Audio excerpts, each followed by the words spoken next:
Boa noite. Olha só, hoje nós vamos dar prosseguimento no conteúdo de clínica médica no sistema respiratório. E nós vamos falar, dar continuidade para poder fechar hoje o sistema respiratório. Vamos dar continuidade em outras patologias que podem ser acometidas através do sistema respiratório, e os cuidados de enfermagem que nós teremos que abordar cada um deles, tá? E hoje vai ter uma videoaula, com bastante conteúdo para que possamos acompanhar, para que possamos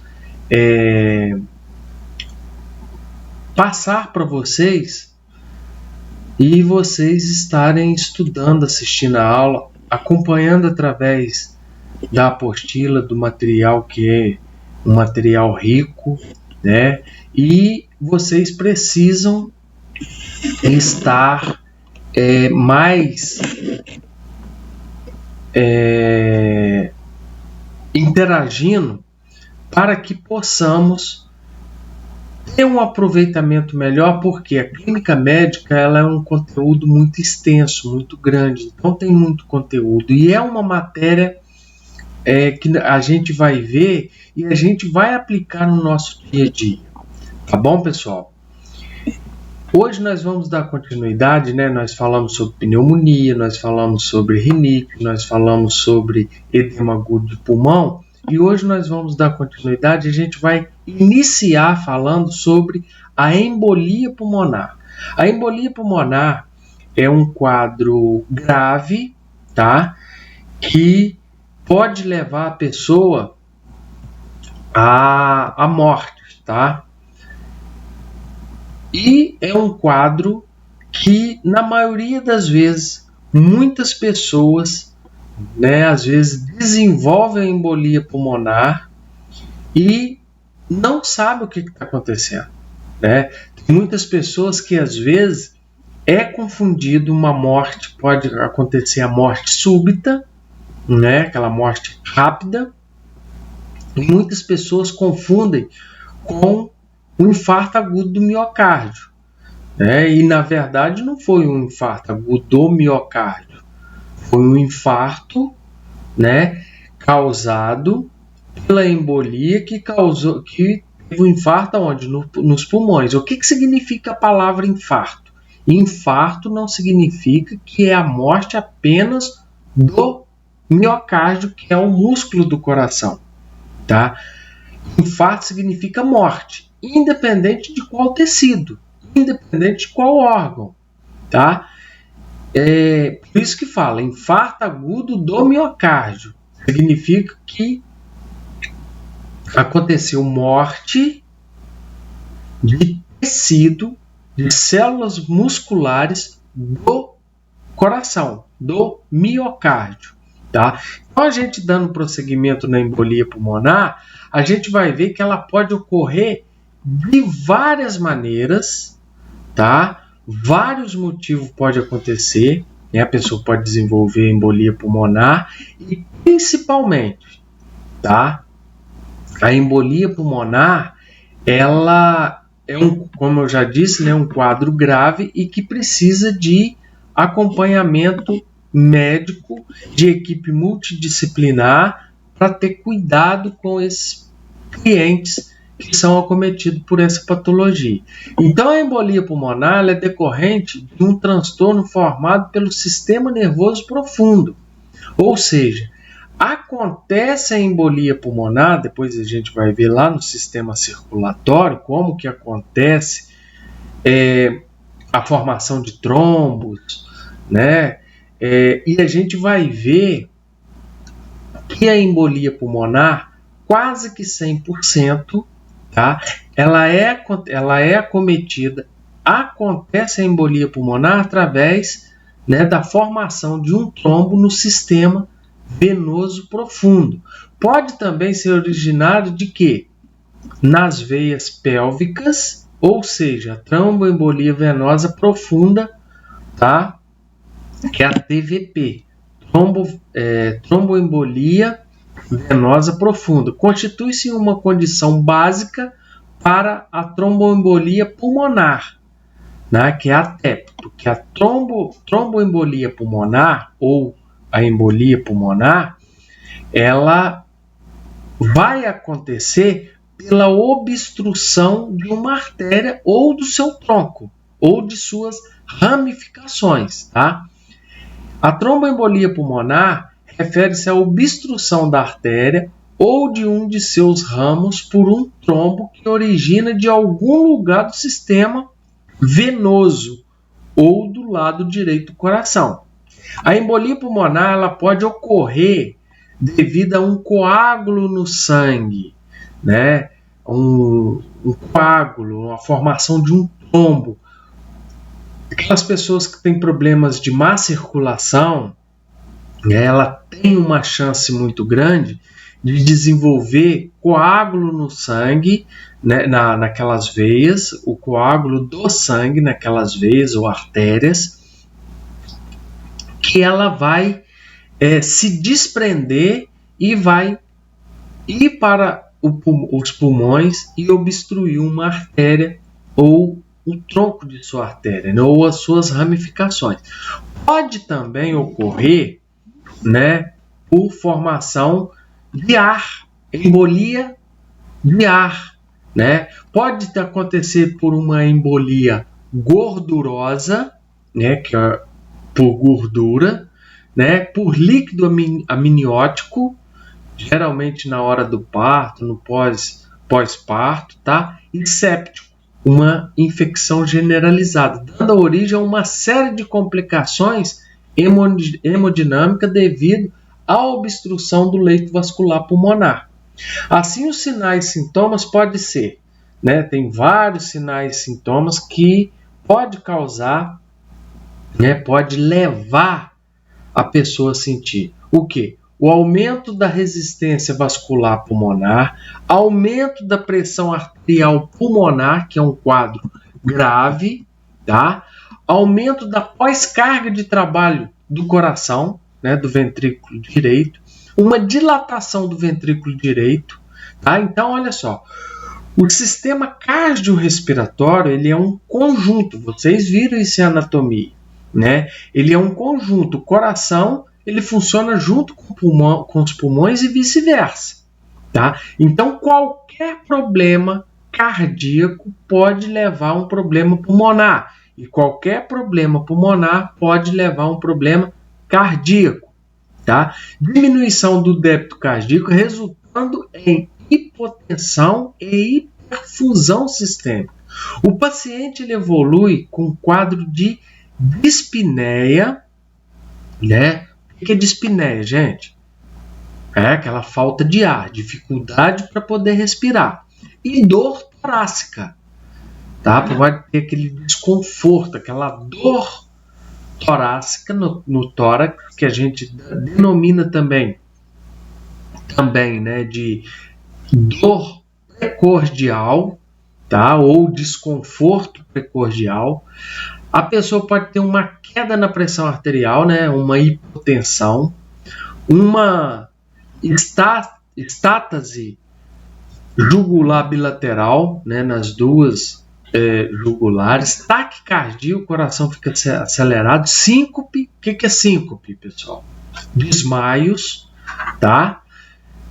Por quê? A pessoa está tendo uma embolia pulmonar, vai lesionar,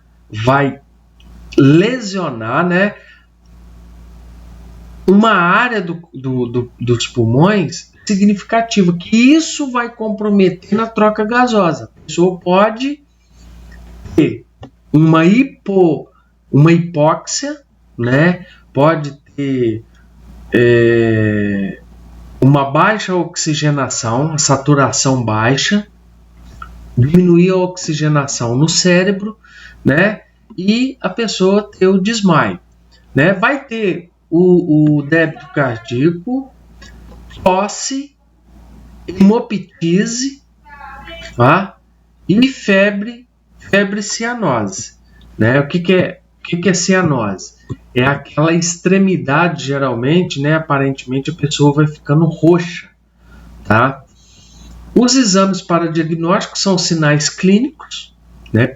Dependendo do que a pessoa, o cliente, ele vai sentir, né? De acordo com o quadro clínico, sinais, sintomas clínicos. Um eletrocardiograma, né? Porque vai ter alteração no eletrocardiograma. Uma radiografia do tórax, para ver como é que está, principalmente, né, os pulmões. Tá? Cintilografia pulmonar, né, que aí já é um exame mais detalhado.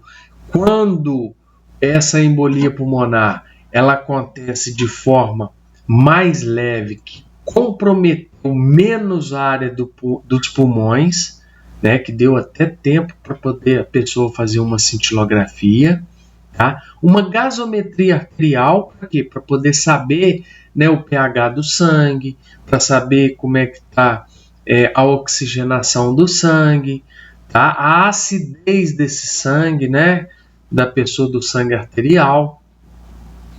E um hemograma, tá? Um hemograma completo, aquele exame, né, que vem linfócito, as células brancas, células vermelhas, né, as células sanguíneas, para poder saber, principalmente a plaqueta.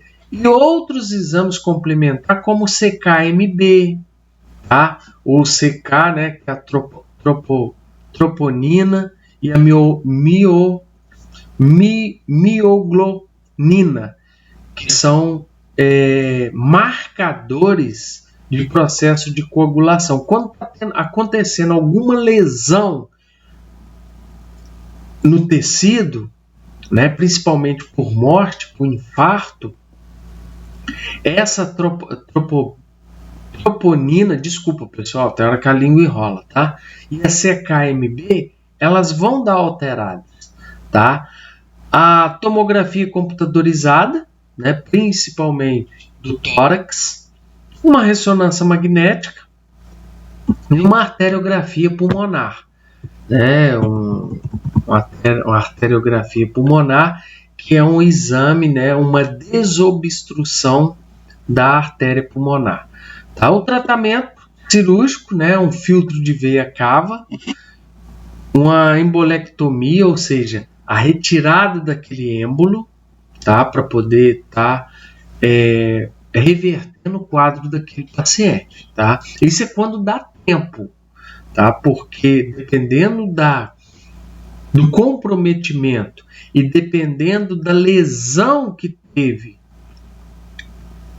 nos pulmões, muitas das vezes não vai haver tempo da pessoa chegar, né, para poder estar fazendo essas intervenções, para poder dar o diagnóstico e para poder ter alguma intervenção, tá? Um tratamento farmacológico, o médico ele vai prescrever, ele vai passar para esse paciente, para esse cliente, medicamento, né, anticoagulantes, né, para poder, além de prevenir outras formações de trombos, ele vai tentar dissolver, ele vai tentar diluir aquele trombo. Através de quê? De heparina, tá? Heparina de baixo peso molecular. Vai passar anticoagulante oral, né? Tem vários medicamentos aí que, principalmente hoje, né, com as pesquisas aí, tá tendo vários medicamentos, né? Tem, né, o clopidogrel, tem mais a questão de prevenção, outros medicamentos até caro, né?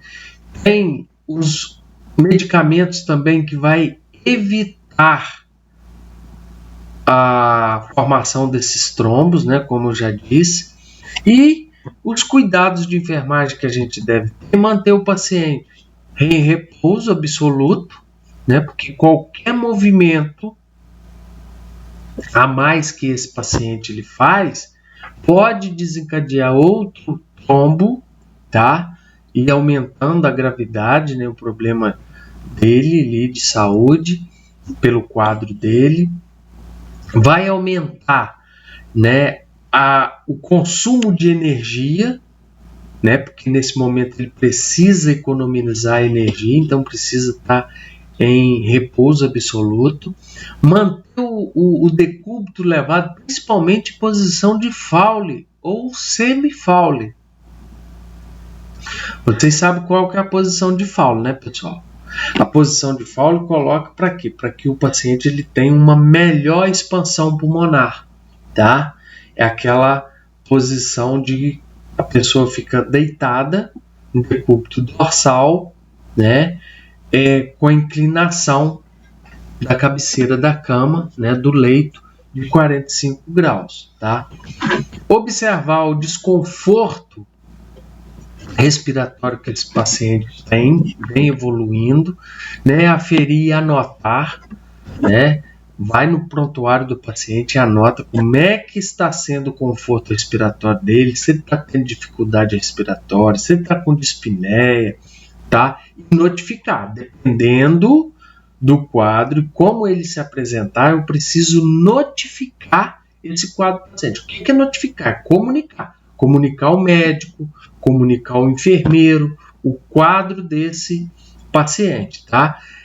Notificar se a frequência respiratória for superior a 30 ou inferior a 12 incursão por minuto, tá? Sinais de agravamento respiratório, porque isso é um sinal de agravamento respiratório, tá?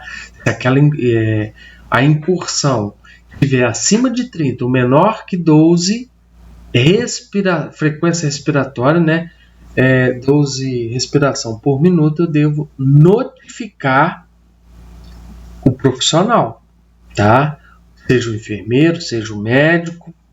Observar e alterar os níveis de consciência, tá? Eu preciso saber como é que tá, porque a pessoa, quando começa a diminuir a oxigenação do sangue, ela começa a ficar meio desorientada, tá? Manter monitorização cardíaca, anotar e notificar sobre as alterações, tá? Então, assim, nós temos vários e vários cuidados de enfermagem que a gente precisa ter uma vigilância. Lembra que eu falei com vocês que é um quadro grave? Então, a gente precisa ter uma vigilância maior em relação a esse cuidado com o paciente, tá?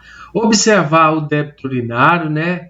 Realizar controle de diurese, anotar e notificar a retenção de líquidos.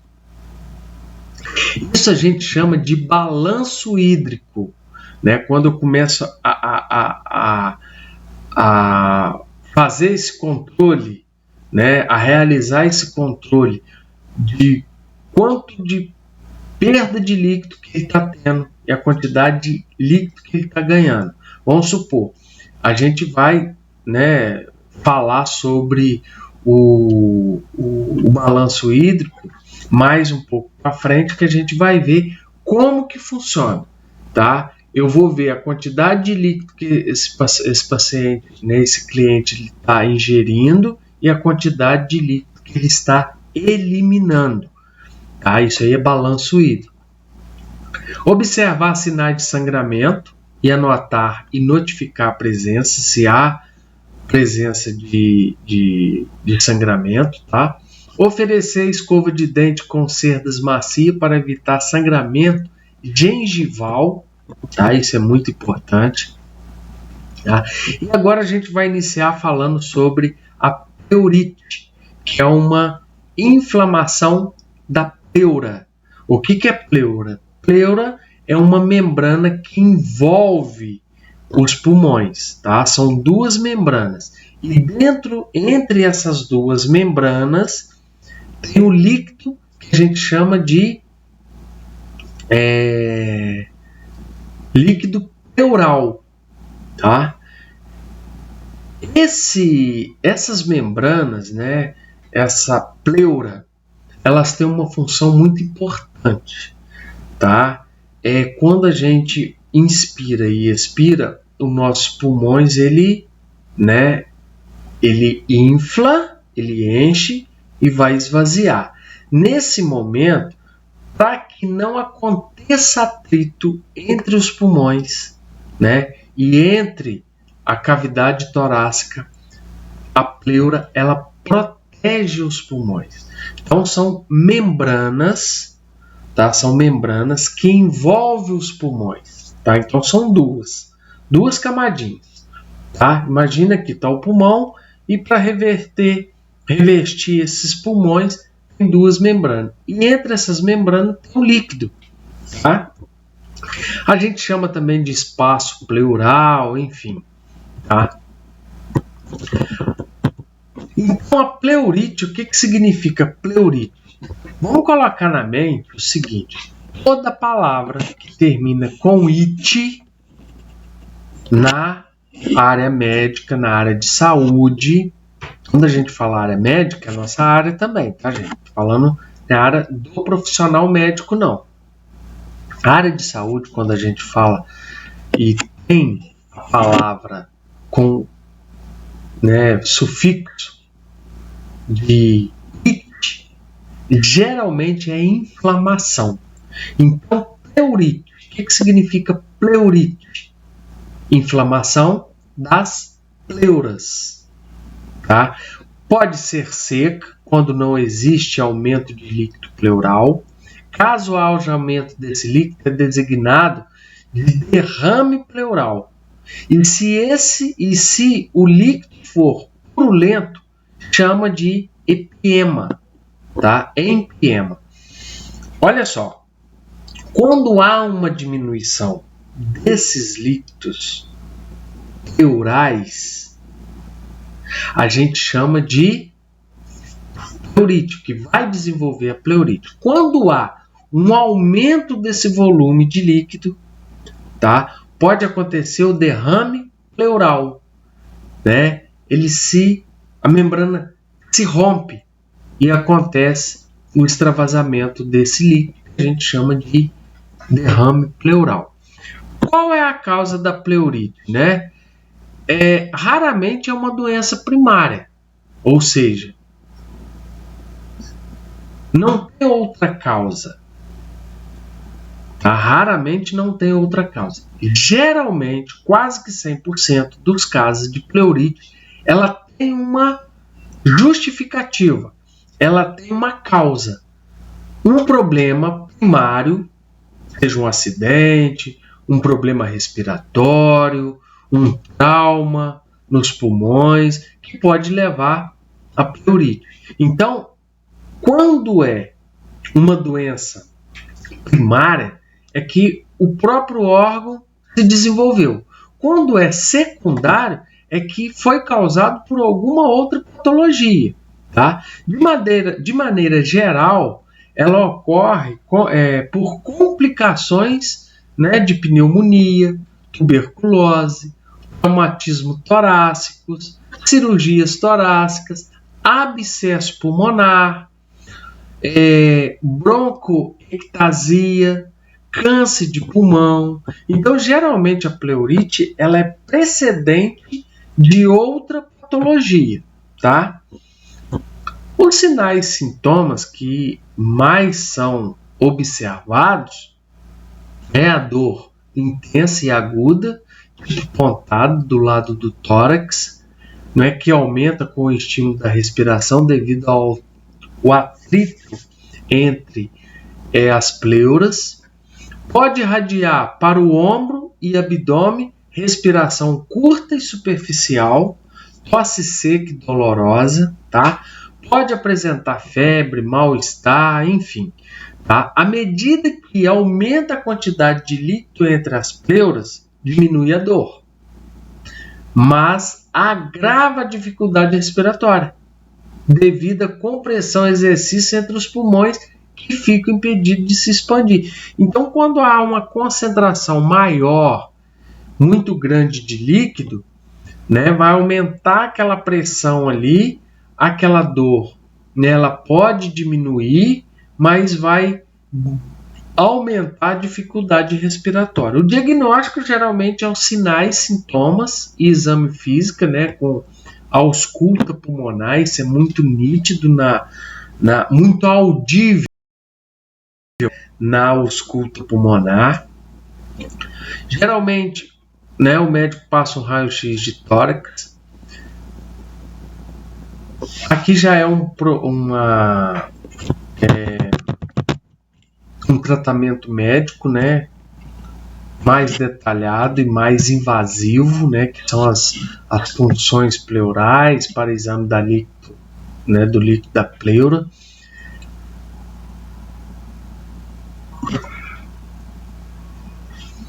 Pessoal, desculpa, tá? Por eu bocejar aqui, mas infelizmente o cansaço tem hora que bate, tá, pessoal? Desculpa aí.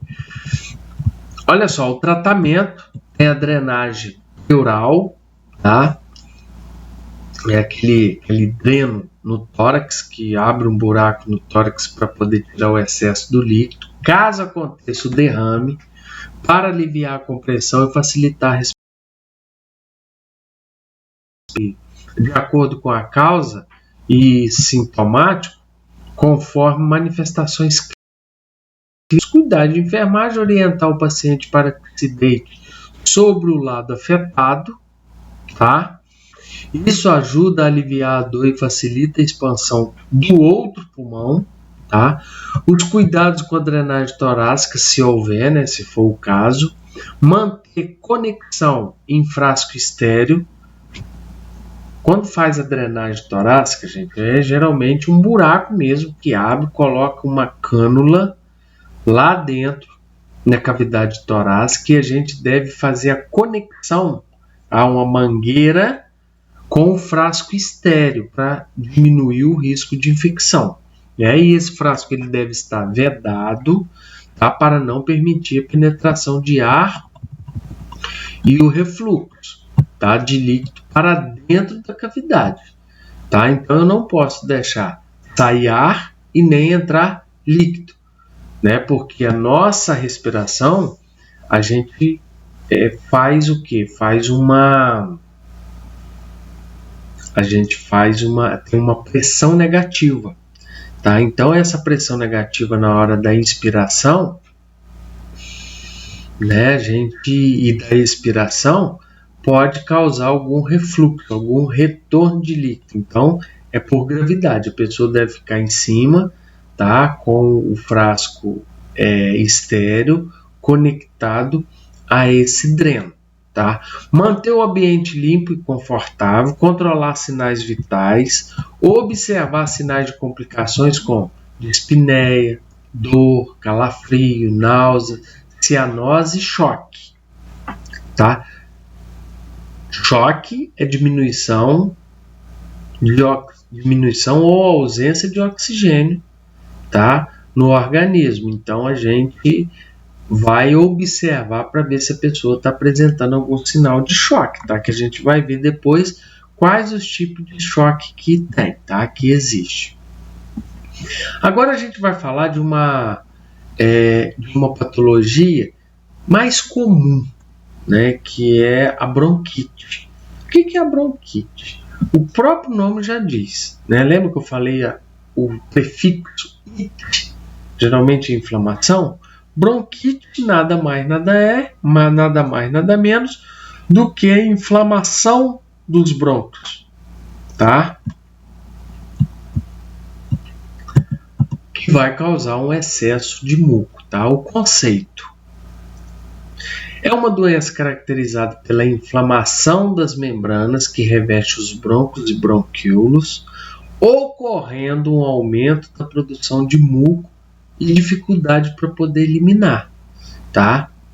Causas e fatores predisponentes: alergia, poluição atmosférica, tá? A pessoa que tem alergia, rinite, né, pode desenvolver a bronquite. A poluição, o ar poluído, tá? Aquele local que a pessoa trabalha, né, ou mora em um local com ar muito poluído.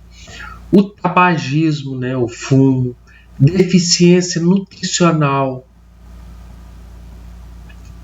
infecção viral, bacteriana e por fungos, fatores hereditários, né? Crianças nascidas de mães fumantes têm maior predisposição a desenvolver a bronquite. Aqueles locais com clima frio, né? Mais frio e úmido, tá? As exacerbações, ou seja, os exageros da bronquite crônica são mais frequentes no inverno que no verão, tá?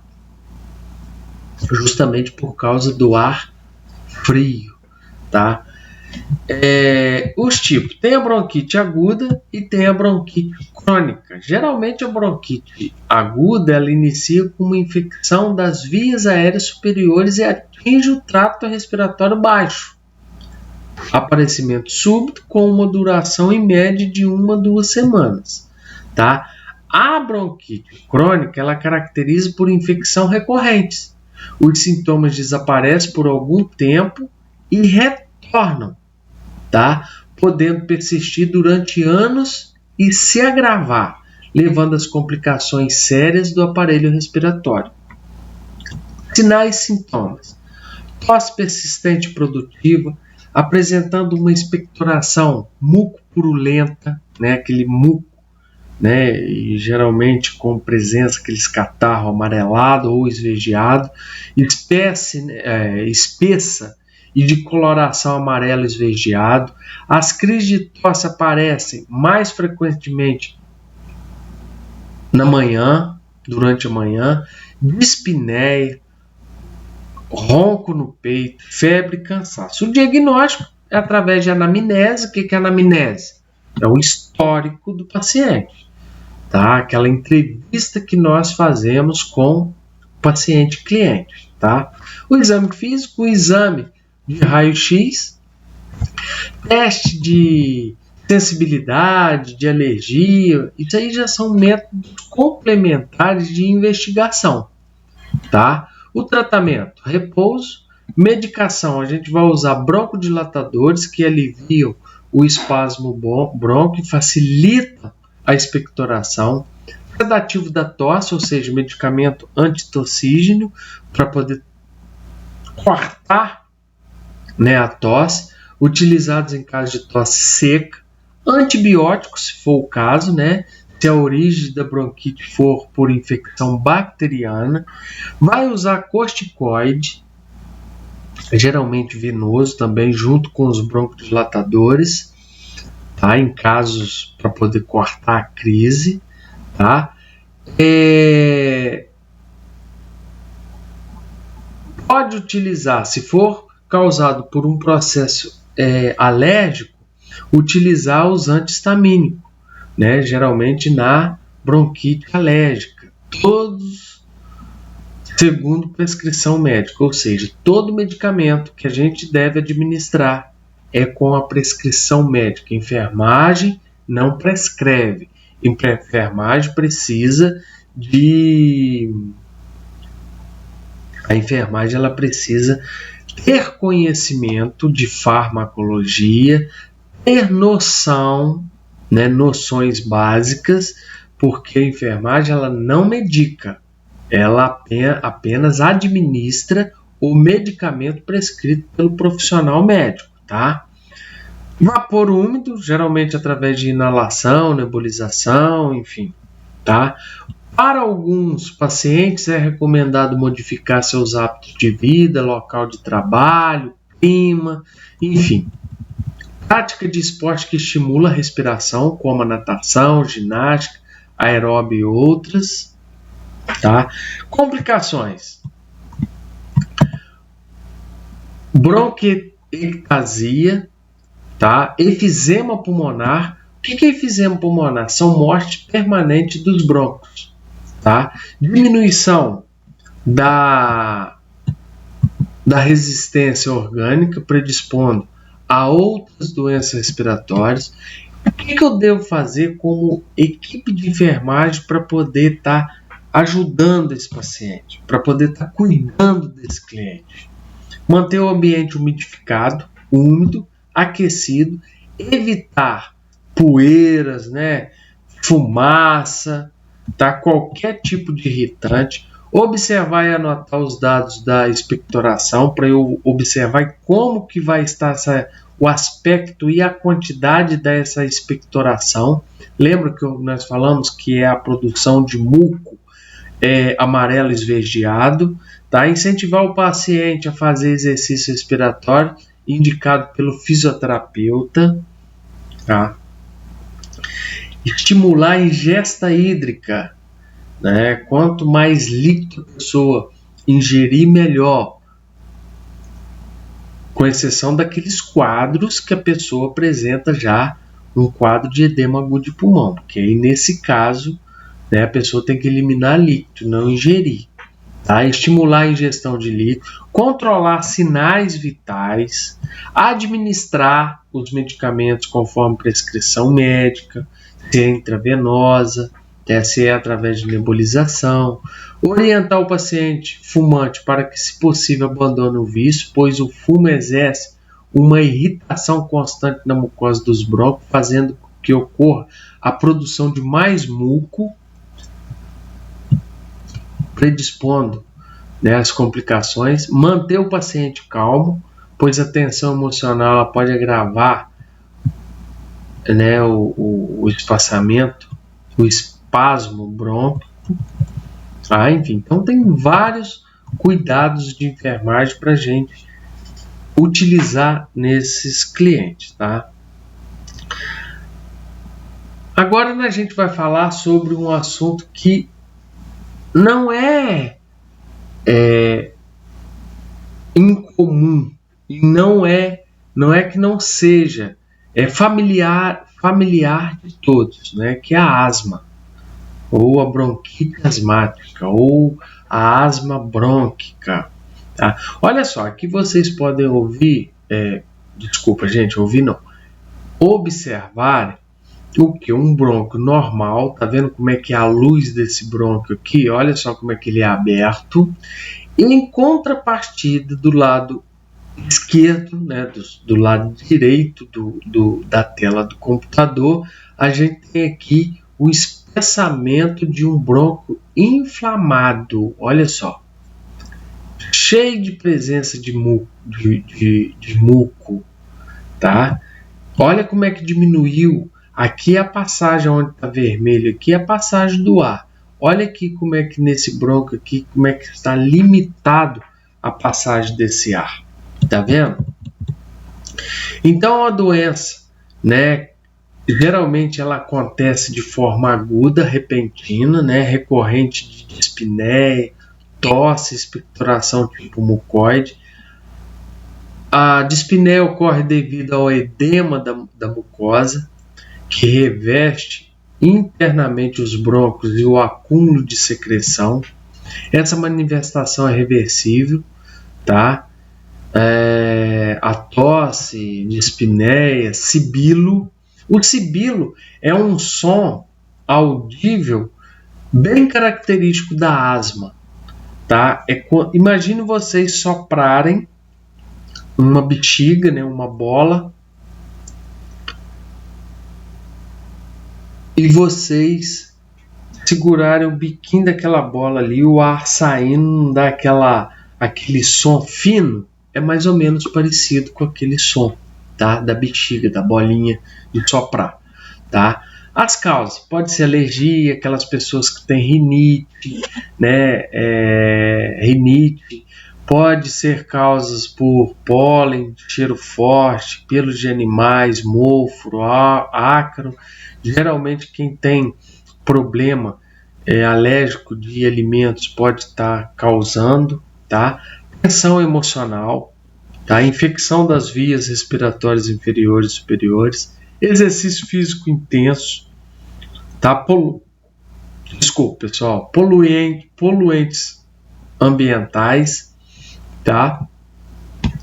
Causas hereditárias, enfim, sinais e sintomas. A crise asmática caracteriza por dispneia intensa, respiração ruidosa, chiado no peito, sibilo, aquele som que eu falei para vocês, tá? Tosse, sensação de sufocação, angústia, expectoração espessa, palidez, a pessoa fica pálida, né, com dificuldade respiratória, cianótica de extremidade, ou seja, vai ficando roxa as extremidades, né, as mãos, os dedos, né, sudorese, enfim, tem vários tipos de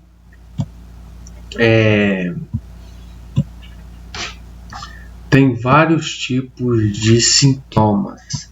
E o tratamento, né, geralmente para aquelas pessoas que estão com ataque de asma, ataque asmático, né, a gente vai utilizar através de broncodilatadores, adrenalina, efedrina, aminofilina, sedativo, oxigênio. E quando o paciente não melhora com esse tratamento, o médico pode prescrever corticoides. Tá? O tratamento de manutenção visa reduzir a frequência dos ataques. Ou seja, por isso que aquela pessoa que tem asma, geralmente ele precisa ir ao pneumologista para poder fazer um acompanhamento e fazer utilização, que hoje no mercado tem um vasto medicação, né, uma vasta medicação para tratamento de asma contínuo, tá? Através de corticoides que, né, quase não fazem mal para a saúde da pessoa, né? Então tem vários medicamentos aí, são caros, mas são efetivos e tem que fazer pelo resto da vida, tá? A complicação pode ter, né, evoluir para enfisema pulmonar, infecção, insuficiência respiratória aguda, enfim. E, geralmente, os cuidados de enfermagem são os mesmos para qualquer problema respiratório. Só que aqui a gente vai mencionar alguns, né, utilizar o quê? Utilizar um conforto melhor para aquele cliente, para que ele melhore o seu conforto e seu psicológico, né? Diminuir a tensão desse cliente, orientar as pessoas, né, principalmente familiar, para poder evitar poeira, mofo dentro de casa, aquele lugar muito úmido, tá? E enfisema pulmonar, eu vou fazer um trabalho, vou passar um trabalhinho para vocês, né? Uma atividade para vocês estarem fazendo, que a gente vai ver que enfisema pulmonar é uma destruição do alvéolo, tá? Dos alvéolos. Então, aqui tem um alvéolo sadio, aqui já tem um alvéolo lesionado. A enfisema pulmonar, na maioria das vezes, 100% das vezes, ele é irreversível. Tem como parar, a gente descobrir a causa, tem como parar a lesão, mas não tem como reverter a lesão, tá?